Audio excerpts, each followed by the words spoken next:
Hola, en este video les hablaré sobre el dogma central de la biología molecular. Los genes se especifican productos funcionales como proteínas. Una molécula de ADN no solo es una larga cadena de nucleótidos, en realidad se divide en unidades funcionales llamadas genes. Cada gen proporciona las instrucciones para formar un producto funcional, o sea, una molécula necesaria para desempeñar un trabajo en la célula. En muchos casos, el producto funcional es una proteína. Por ejemplo, en el experimento de Mendel, el gen del color de las flores tiene las instrucciones para hacer una proteína que ayuda a producir moléculas coloridas en los pigmentos en los pétalos de las flores. El producto funcional de la mayoría de los genes son proteínas, o para ser más exactos, polipéptidos. El término polipéptido, palabra que designa una cadena de aminoácidos, aunque muchas proteínas se conforman de un solo polipéptido. Algunas están hechas de varios polipéptidos. Los genes que especifican polipéptidos se conocen como genes codificantes de proteínas.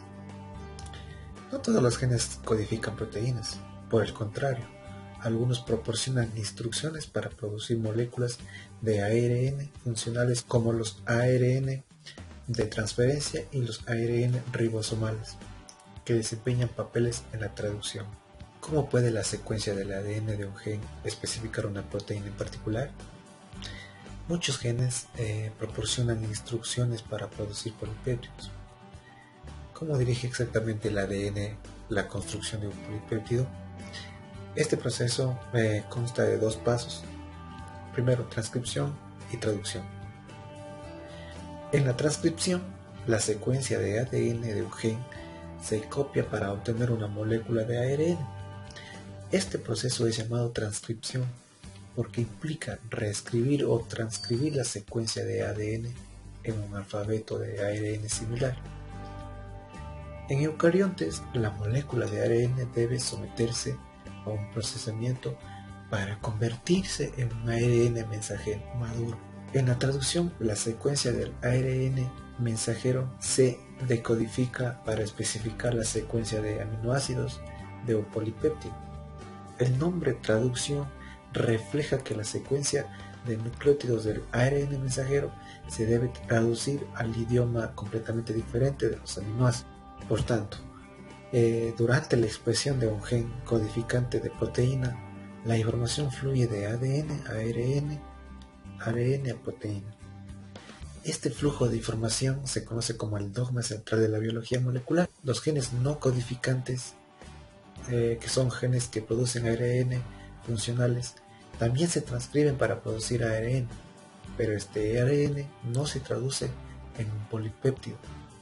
Para cualquier tipo de gen, el proceso de pasar de ADN a producto funcional se conoce como expresión genética. Ahora la transcripción. En la transcripción, una cadena de ADN que compone al gen, llamada cadena no codificante, funciona como un molde para una enzima llamada AEN polimerasa. Sintetice una cadena de ARN correspondiente complementaria.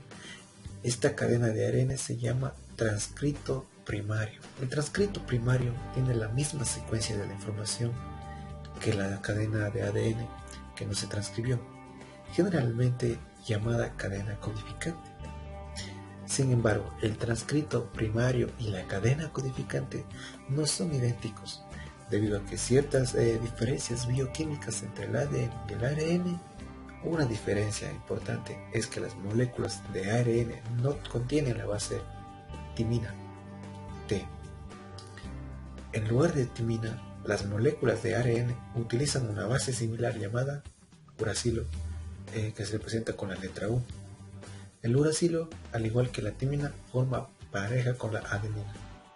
Transcripción y procesamiento de ARN eucariontes frente a bacterias.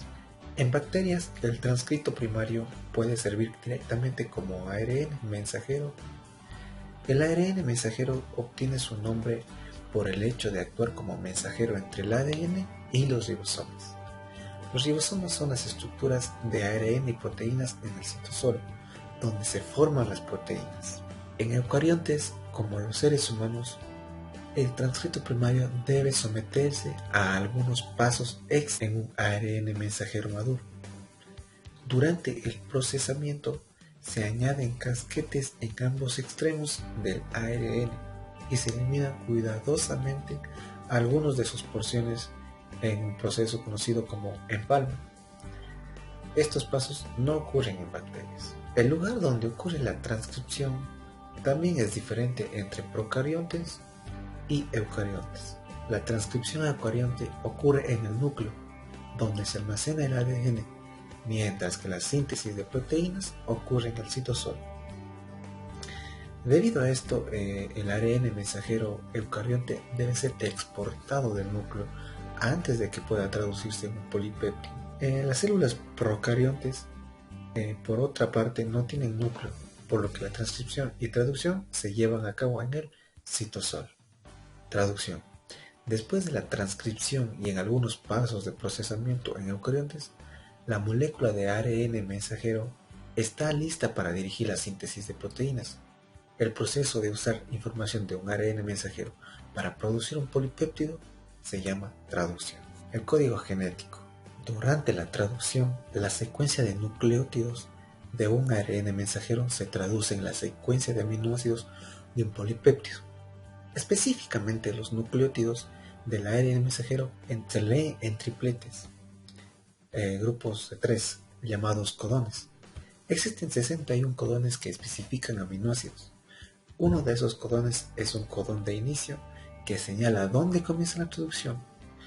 El codón de inicio codifica para el aminoácido metionina, por lo que la mayoría de los polipéptidos comienzan por este aminoácido.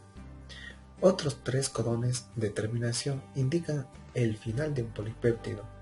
Estas relaciones se llaman código genético. Ahora los pasos de la traducción. La traducción ocurre dentro de las estructuras conocidas como ribosomas. Los ribosomas son máquinas moleculares cuya función es construir polipéptidos. Una vez que un ribosoma se monta sobre un ARN mensajero y encuentra el codón de inicio, se desplazará rápidamente por el ARN mensajero un codón a la vez. Al avanzar, construirá poco a poco una cadena de aminoácidos que refleja exactamente la secuencia de codones en el ARN mensajero. ¿Cómo llega a saber el ribosoma qué aminoácido insertar para cada codón? Esta correspondencia no la hace el ribosoma por sí mismo. En realidad, depende de un grupo de moléculas de ARN especializadas llamadas ARN de transferencia. Cada ARN de transferencia tiene 3 nucleótidos que sobresalen en un extremo y pueden reconocer uno o unos cuantos codones en particular. En el otro extremo, el ARN de transferencia transporta un aminoácido, específicamente el aminoácido que corresponde con esos codones. Hay muchos ARN de transferencia flotando en una célula, pero solo el ARN de transferencia que coincide con el codón que se lee en ese momento puede unirse y suministrar su carga de aminoácido. Una vez que el ARN de transferencia está perfectamente unido a su codón correspondiente, en el ribosoma su aminoácido se añadirá al final de la cadena polipéptida. Este proceso se repite muchas veces y el ribosoma se mueve sobre el ARN mensajero un codón a la vez. La cadena de aminoácidos se construye pieza por pieza con una secuencia de aminoácidos que coincide con la secuencia de codones en el ARN mensajero. La traducción termina cuando el ribosoma alcanza un codón de terminación y libera el polipéptido. Una vez terminado el polipéptido, este puede ser procesado, modificado, combinado con otros polipéptidos o enviado a algún destino en específico dentro o fuera de la célula. En última instancia, este polipéptido realizará un trabajo específico para la célula o el organismo, tal vez como la molécula de señalización, algún momento estructural o una enzima.